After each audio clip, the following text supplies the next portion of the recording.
So, Rick, I certainly agreed when we were talking about the Catholic Church controversy. I think we were probably on the same side there. But beyond just that, I saw a video of an interview that you did in Iowa back in the fall where you said contraception was wrong and other presidential candidates didn't talk about it, but you were going to talk about it. Do you regret saying that, or was that just one of those things that you said on a day that you were...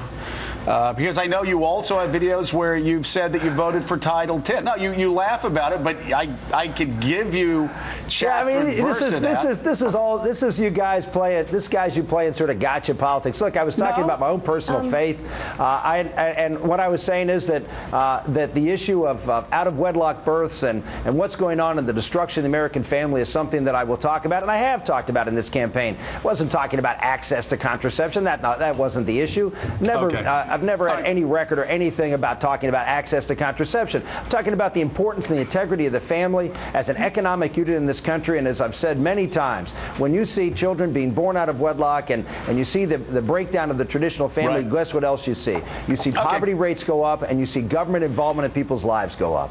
And Rick, just so you know, we have been critical. I have been critical of the focus on this issue, contraception. I brought it up to you today because we've talked about it a lot, and certainly now that we have you here, we want you to respond to it. So let's move beyond the issue of contraception.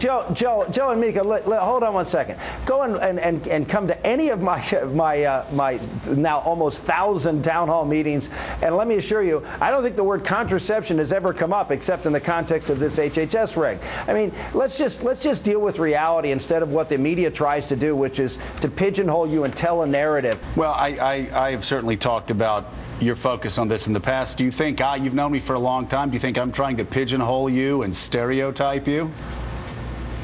Well, I mean, the fact that you continue to bring it up, yeah, sure. But I mean, I don't talk about this, Joe. I mean, this is not the theme of my campaign. I think my record on this in Congress is the same as yours. All I'm saying is it is a legitimate issue.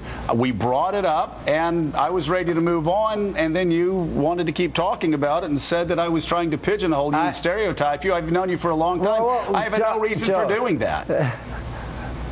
Joe, the only reason I would talk about this issue, as I said, is with respect to government mandates of people of faith. That's why this issue continues to be talked about and should continue to be talked about in the context of government forcing people of faith to do things that are against their religious beliefs, something the federal government has never done and should never do when it comes to whether it's the Catholic Church or any other legitimate religion.